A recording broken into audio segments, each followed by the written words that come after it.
So today we had a really productive shop day. I wanted to change this muffler out for a couple of weeks now. Finally, one video about a week ago, we polished all the parts up. And I included on this video a couple of minutes of video from Turbo Steve's beautiful birthday party his wife Maria arranged. And we did some work. I gave some detail of using a durometer, so far what I've learned. And also, this muffler job took on a life of its own because some of the parts that were on the original bike didn't fit the new muffler, and the head pipe didn't fit. I had to make an alternative head pipe. And then I had to combine like a Mr. Potato Head job to get this to work and make a bracket from scratch. Luckily, I had the material in-house.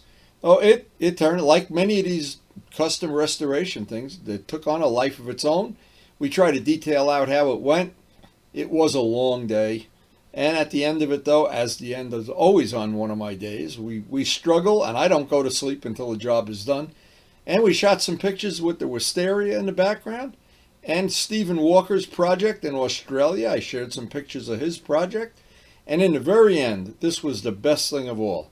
I hit the starter button, and boy, did I like the sound of this muffler. Last night, we were down by the Spark Hills Steakhouse, had a surprise birthday party for Turbo Steve. Maria, his wife, threw it, and we had a great time. Steve, congratulations on being, we finally found out your true age, 65. So, welcome to Social Security. Your check is in the mail. Anyway, we have what amounts to be a no-riding day today. We've been waiting for a day like this. I want to get the muffler on the 750 swapped out and a bunch of other little projects here. We'll see how the day plays out. And the biggest thing, if you do make it to 65, and keep in mind, not everybody does. Yeah, a lot of people at 65 aren't riding anymore, or they've gone on to other things, golf, or I don't know what. I am going to be 76 in about 2 months, so I'm hanging on by my fingernails as long as I can. But anyway, and we will put that video at the end that we took of Steve's little party, and it was really a good time. So, but I've got to do the usual thing I do every morning. My routine is very simple. Musical chairs with the bike so I can work on a 750 to start with. Feed the animals, feed the fish, have the coffee, feed the birds, see what Karen needs me to do. Maybe take some errands, go down to the Vatican and see the Pope. I don't know what she's got planned today, but I know it'll be fun. Now this is the original Dunlop tire that came with the MT-09. It's got a little over 6,000 miles on already, and it's very strange. The center of the tire has plenty of meat and potatoes. If we were just going in a straight line, the center of the tire looks like a couple thousand, maybe 3,000 more to go. But out at the edge, we're into the bars already. I've already seen the bars, so we're wearing the edge out, and I guess the compound. Now you can't see the compound transition here in a rear tire like on the Michelin 5. And by the way, Vlad has already gotten me the front. He ordered it, the front Michelin 5, so we'll have a match set to do our test on. And as I look at the way this has worn, it's very funny. It's worn almost like a track day tire, that it's wearing on the edge and you still got some meat and potatoes in the middle. Pretty strange.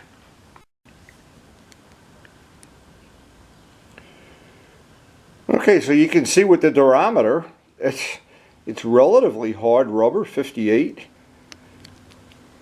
It's really hard rubber in the middle and really soft on the edge. And this is of course a, I don't know what they have a code word for this now. But anyway, this what it is. You can buy several versions of this tire. I don't know which one this is, but it is a Dunlop. So it's officially a Dunlop Sport Max, and this is the original tire that comes on an MT-09. Now I know all the modern real sport bike tires do come with it's called a 2CT, 2 compound tire, but this one is a variation of 10 from the middle. It's not important what the number is, it's important what the variation is. And that's why the middle of the tire isn't wearing much, but the edges really are. So the rear tire is pretty much mid-50s, 53, 54. That's relatively soft. And out at the edge we're 43, so this is really ultra soft. So, but the thing that I wanted to make sure, now before I get too excited about this, because this is the first time I've had Michelin 5s on, well, on any bike, The thing that I heard about it, and the reason that made this worth doing a test on this bike, is that these tires were as sticky or stickier than the Michelin 2s, and then lasted longer. Now these are the little bars in here that show you how much of the tread is already worn out, and I'm going to be keeping track of it in my log and keeping track of it with the durometer, and I will certainly see if this is going to outlast the Michelin 2s. And of course it is all interesting technical stuff to me, but it's stuff I can share because we have that little durometer now. And this is a Michelin 2, and a little bit harder rubber. So we do already have that Michelin 5 ordered. I should have it in a week or so. In the meantime, if I do get to ride this bike a couple more times, I'll just be real careful turning to that side, because we really are close to the bars on that side. And of course, I've never seen a tire that wears totally equally for two reasons. The roads have that little rain drain off in, which usually means that side of the tire wears quicker, usually. And in my case, I have, because of my shoulder injuries and torn rotators over the years, I tend to turn this way better than this way. So it's a combination of both of those things. Usually I wear that side of the tires out a lot quicker. Come on, boys, that food is free. Food is free. Come on, you can do it. And all the vegetation around the pond is starting to fill in little by little.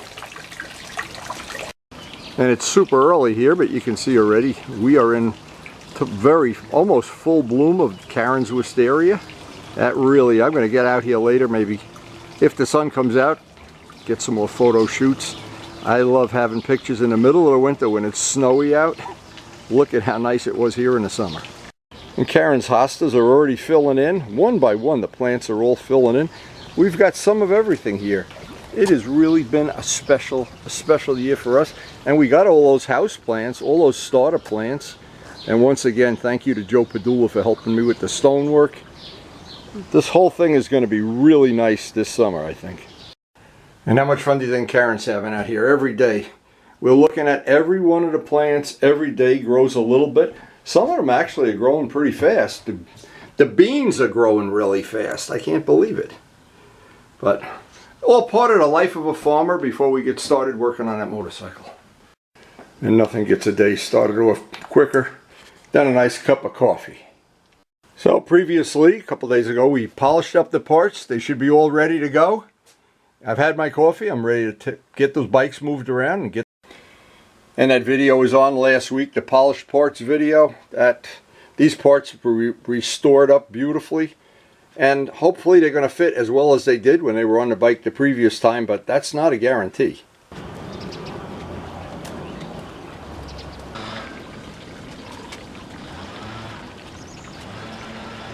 So step one is just to get the clamps loose and get the old muffler off.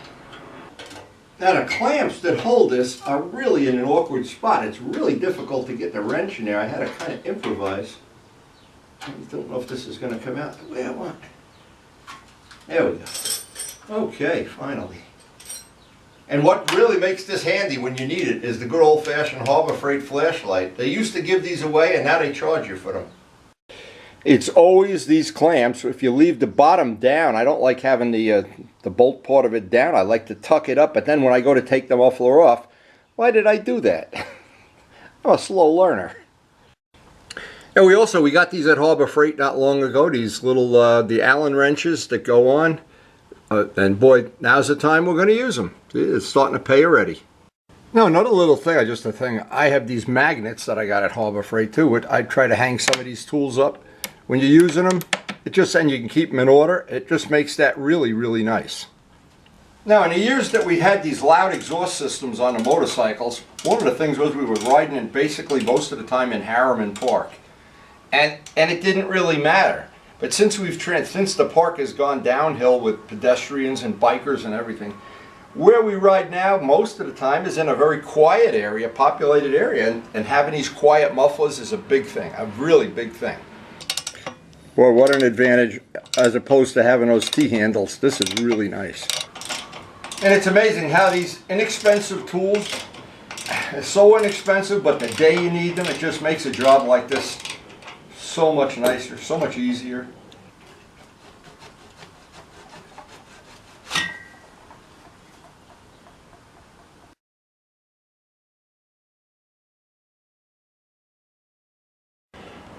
Now with the muffler off, this will give me an opportunity to run a buffer on that swing arm, and there's a video on my channel. If you type in polishing a swing arm after my name in quotation marks, it comes up. I think that video is one of the more popular ones along with the GS engine polishing, and it's probably got an awful lot of hits. But we can clean that up very easily without the muffler in place. And anytime I have a part off the bike and I can get access to a part that's difficult to polish underneath it, it just doesn't make sense not to do it. And of course it's just a simple thing with the muffler not there. Run the buffing wheel over the parts, just a no-brainer. It's always to your advantage when you have a part out of the way. You can get in there and clean it up, polish it, whatever, restore it. All of those parts are kind of obscured by the muffler, and that just 5 minutes spent now, it just makes that a whole lot nicer somewhere down the road. Now it's my opinion, it's the small details like cleaning this up that make for any kind of an improvement in the bike while we have it apart. It would be a shame not to do this. Okay, with all the small details done, all that cleaned up, ready to put the new exhaust system on. So what I try to determine here, and I did it off camera, we have two choices of head pipe, and which one I'm going to have to make a bracket either way. Which one is going to be closer to where the original one. Now I know one of these systems was already on the bike, but I don't know which one. That's been so long ago, and I don't have a lot of pictures showing it, but I need to figure out which one of the head pipes is going to be the better choice here. This one is going to be fine. It's just going to require making a bracket. I probably have already made the bracket, and I don't know where it is, so I'll just make another one. Alright, so we're going to have to obviously make some kind of bracket here. That's the next step. We'll first put that clamps on so we get this located right where it should be. So it looks like everything fits pretty good. I just need to figure out what I want to do about this bracket here, and I'll have a cup of coffee thinking about it and come back out here and see what I have in inventory and figure out maybe I can just eliminate that part that used to be a foot peg holder and just make a bracket that comes straight down. It would look a little neater. Well, we'll see after a cup of coffee. So to do this right, I want to get to the bracket. I got to pull the side cover off and see again if I'll be able to eliminate that. Again, this is the problem with all custom bikes and custom installations. There's always some little detail that in the end it takes twice as long as the job itself. And there's always, I've done this enough times to know, there's always one little detail, usually right at the very end, that just absolutely you think, wow, how am I ever going to take care of that? We will make a bracket. That's all there is to it. There really aren't a lot of choices. Yeah, it's not going to be a big deal. There's plenty of room here, plenty of clearance. I don't have to worry about clearance. Be a piece of cake. Everything's a piece of cake until you go to do it. The next thing is just to get rid of the foot peg mount. I don't think we're going to need it, and then make a bracket that connects these two pieces. That might be not the worst solution in the world. But it is true, anytime you do this kind of work, there's always, like the Gilda Radner, there's always something. And hey, we're getting used to these Allen wrenches. Wow, these things, I wish I had these years ago. Actually, that nut is on there. I don't even have to. This may be easier. I thought I'm not going to have to make a blind nut for it. Let's see if this works.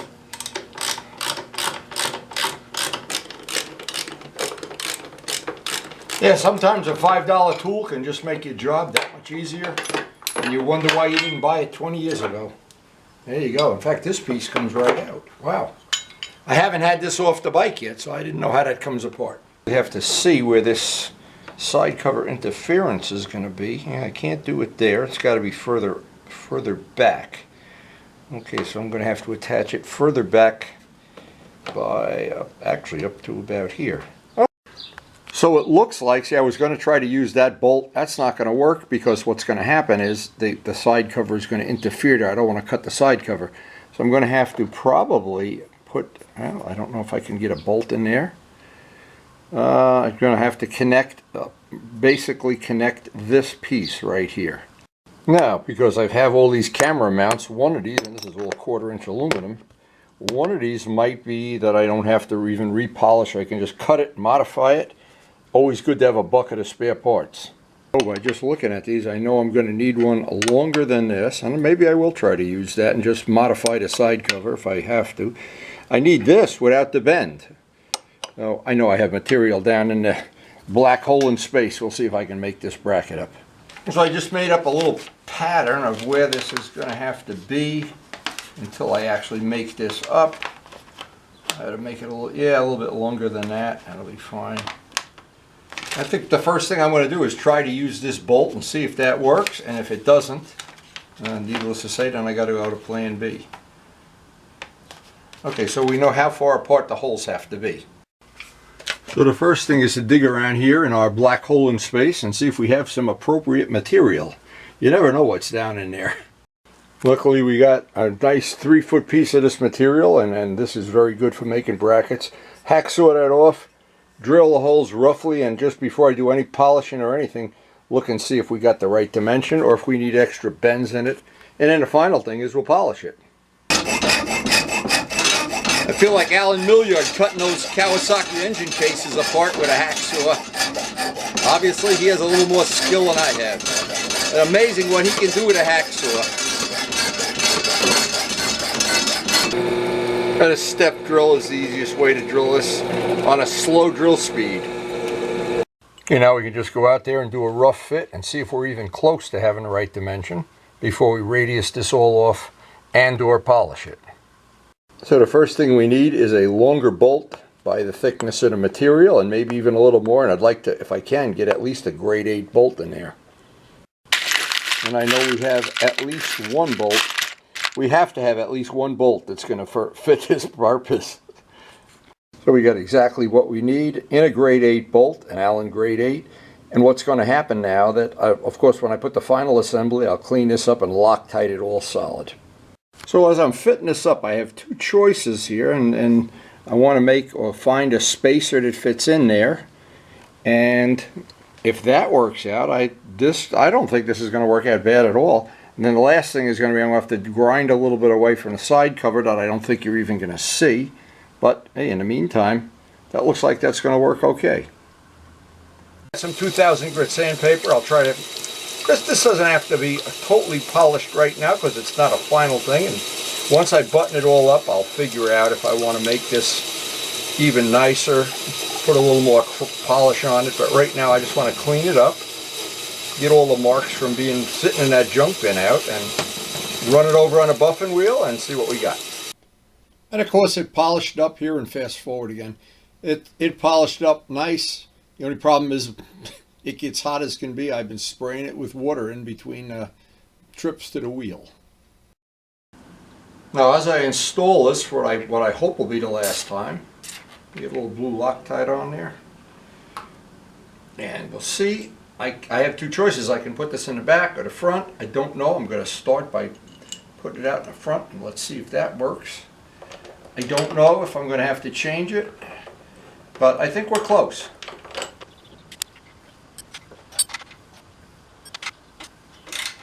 Okay, the last part of this, we tighten up all the clamps, and looking forward to seeing how this is going to sound. Everything's Loctited in solid, and we'll see what we shall see. So now with this all bolted up, and actually what worked out great, I had the right spring, the front where it connects to the 4-into-1, I had the spring, believe it or not. So here we go. This is the moment of truth if I'm going to have to grind away at these. Let's see. Now I know this is one of those tricky things. This has to go in here first. This has to go in here. And it looks like, oh, my lucky day. It looks like that's going to be fine. I don't even have to grind away at it. Who knew? This reminds me when we first got this bike, and Luciano of course found it, and all of the side covers, when I took the side covers off, there was nothing holding them on except one rubber little bushing. Every one of the tabs, 4 or 5 tabs, was broken, and that was a major pain in the neck taking care of it. So glad we don't have to do that now. Yeah, that worked out perfect. You never know when it's going to be a lucky day. That's the problem. You never know. All of these old bikes that, no matter how you do it, I've had to replace or make the tabs or replace them. on pretty much every one of these bikes that I restored. Every one. They always break the tabs.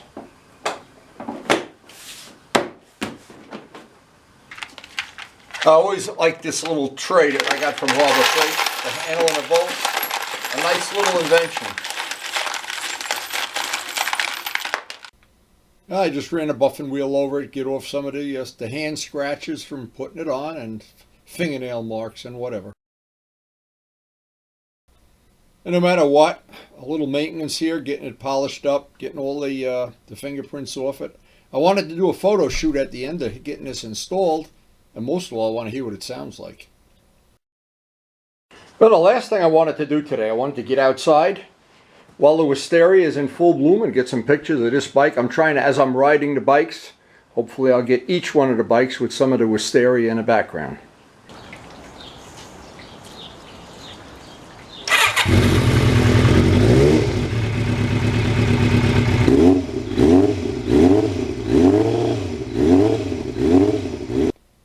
So I was real happy the way the sound was. It's really a lot nicer and softer and mellower than the Norton was.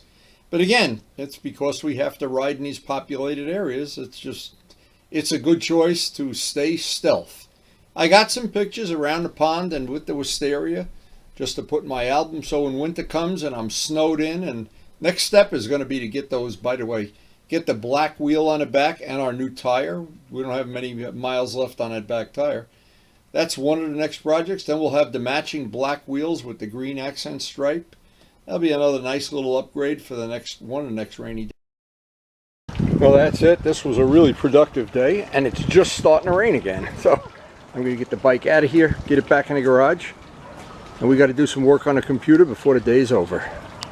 So before I end the video, I want to thank the healthcare workers. Guys, thank you so much. I can't express myself clearly. I really appreciate it. My family's been safe. We actually, when we went to Turbo Steve's birthday party, which I'm going to put on the end of this video along with a couple other things that have come in on a computer, that was the first time in a year that Karen and I have been out on that kind of a thing. So anyway, and basically you've kept us safe. We're both, hopefully, we've gotten over our period of waiting for the shots. And I am ready to start going back to having a normal life, I hope soon, very soon. Anyway, I hope you did enjoy the video. There's going to be some other stuff after this, but thank you so much for watching. So I had to include this on the video. This is from our friend in Australia, Stephen Walker, who stumbled upon our channel, sent me a really nice note. He said it made him want to restore a bike of his own. So, hey, I hope we get some pictures of the finished bike and future bikes too. Another picture from Stephen Walker. Steve, I really appreciate the kind words. It's very nice. A lot of people get into this restoration thing and find out it's not as difficult as you think, but it is a labor of love, of course. And I hope in the future you'll contribute some pictures like this to our ongoing adventure of motorcycling. Stephen, good luck in Australia. I wish I could go to Australia. It's been on my bucket list, but I don't think my back would take the 30-hour flight. Okay, we finally get to find out how old he is. Hey! Hey! Yeah! Hey! How old is he now? No idea. He's cool and all the time, baby. Happy birthday. I was like, we're like 9 minutes early. I was like trying to come in here. And then we walked in. I was like, okay, that's good. Kawasaki racing Nice. team. Oh, nice. Talk about horses that left the barn. Me racing. Yeah. Hey, listen, never too late. All of us right here at the table, we could go in Jersey to the track. Tell us when. Okay, I'll edit out anything that's embarrassing at this table. Everybody sing. Happy birthday to you. Happy birthday to you. Happy birthday, dear Steve. Happy birthday to you. Hey! Thank you, Maria, for a really nice party. And thank you, Turbo Steve, for being a good and reliable friend for many, many years. Every time I turn on a microwave, I think of you and I installing that microwave. Anyway, we do try to post up something from the world of motorcycling, whether it's friends, rides, projects, mufflers, disappointing things, things that work out better than you thought they would, and some things that don't work out at all.